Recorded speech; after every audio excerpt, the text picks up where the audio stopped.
exciting. But we're going to talk about something. Oh, and Sha-na-na-na-na-na-na-na is with me. But we are going to talk about this game, Children of Morta. Yeah. Hello, welcome to the Twitch stage. Thank Please. you. Excited to be here. Yeah, I was looking at the images and just kind of looking at your the Kickstarter and all these things that have been kind of coming up and all these goals that you guys have reached, and your community is really excited for this. Yeah, hopefully they are. No, they are. No, we're putting positivity out there, man. They're excited. Right. They're excited. Yeah, very excited. Yes, and so tell us about this. Yeah, Children of Morta went into Kickstarter when we in 2015. And our premise was this is a high-quality pixel art game, a roguelike about a family. The narrative is concerned with a family, their ties, their adventures, and their task, which is guarding a mountain that is the sleeping place of gods.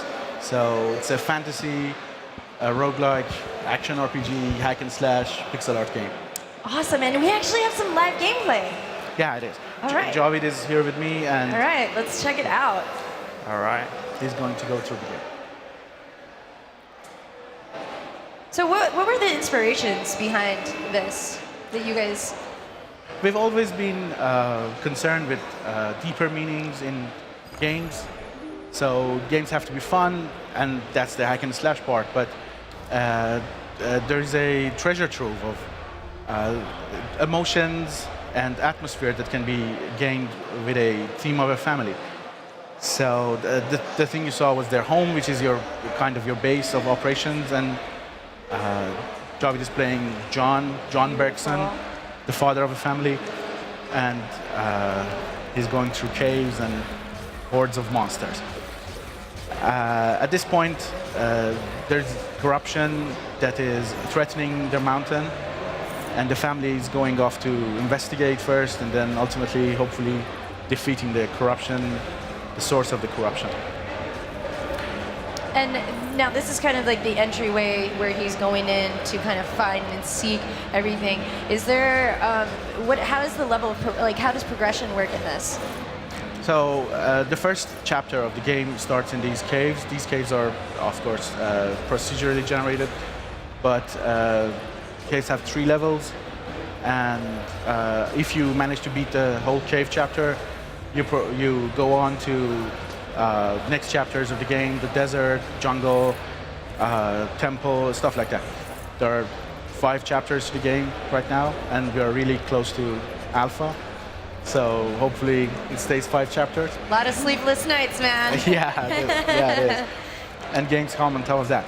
So if you die here in these caves, you have to start from the beginning, but yeah, that's a roguelike. That's the reward, though, I guess. Yeah. Yes. But the character progression stay with you. The experience points you gain.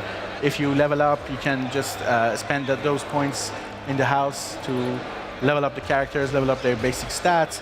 There's a lot of crafting here. You can, your grandmother crafts potions and things for you. What's her name? Grandma Margaret. Grandma Margaret is the seer, the their connection to the magic of the mountain. Your uncle, yeah, beautiful. Yeah, it is a family game. John's brother, he died. Oh wow, it's a very nice way to die. It's very animated and beautiful. But not for your soul, because you feel terrible and you have to start all the way from the beginning. Yeah. And Uncle Ben's workshop is used to kind of level up all your house, your base. You can augment your character's abilities here, your character's basic stats here. Let's talk about these abilities. What are... Sure. First off, these are basic RPG things. Critical chance, your agility, health regeneration, things like that. Each character has their own ability tree, which my friend will demonstrate here. For example, that's John, and those are his abilities. You are free to upgrade anything you want. So you can upgrade them all if you wanted to? Yeah, sure. Okay. There's no so you don't have to go exclusive. linear with one side of the tree. Exactly. Yeah. However, you have to decide where you spend your points early in the game. And there are ways to reset the whole progress. There's Any recommendations? This is a game that lets you play in many different styles. And for example, this is a mage character. This is Lucy, the youngest daughter. She's a Lucy. I mage. like the red hair. Yeah. Oh, that's so She's a fire mage if we are talking classic RPG classes. But so there's a lot of playstyle here. Each character is unique in their abilities, in the way they progress, in the way they unlock their abilities.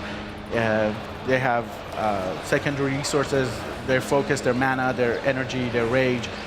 And each character hopefully plays differently to the audience, to the player's taste.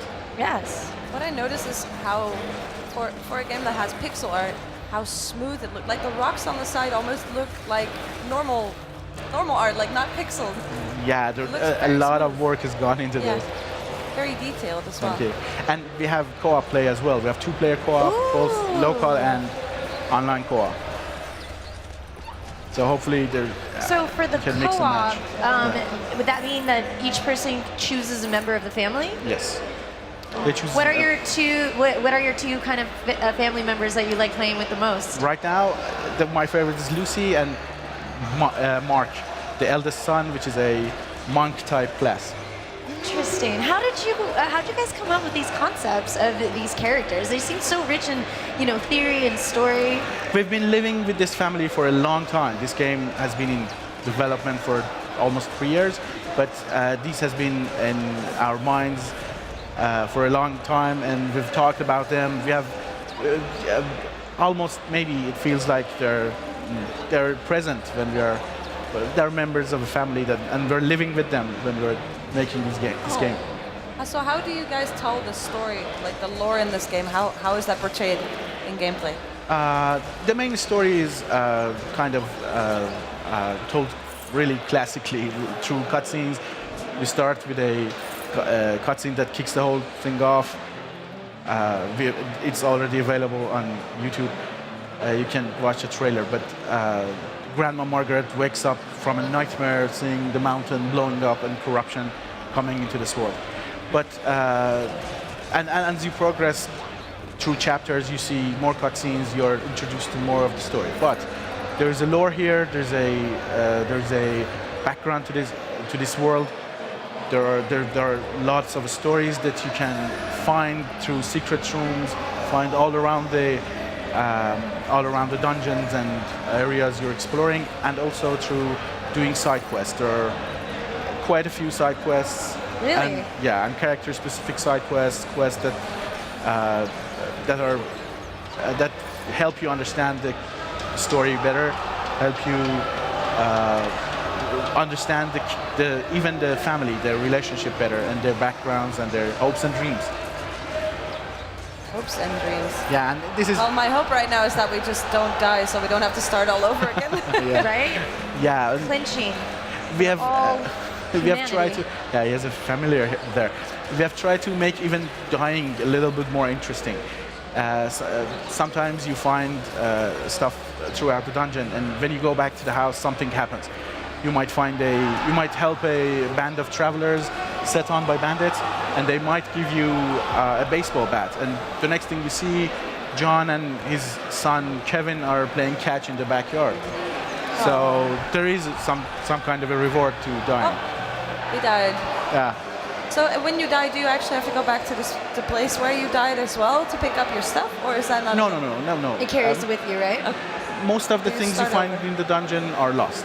So this is a roguelike. The runes you find, the runes that augment your abilities, the divine relics that augment your character.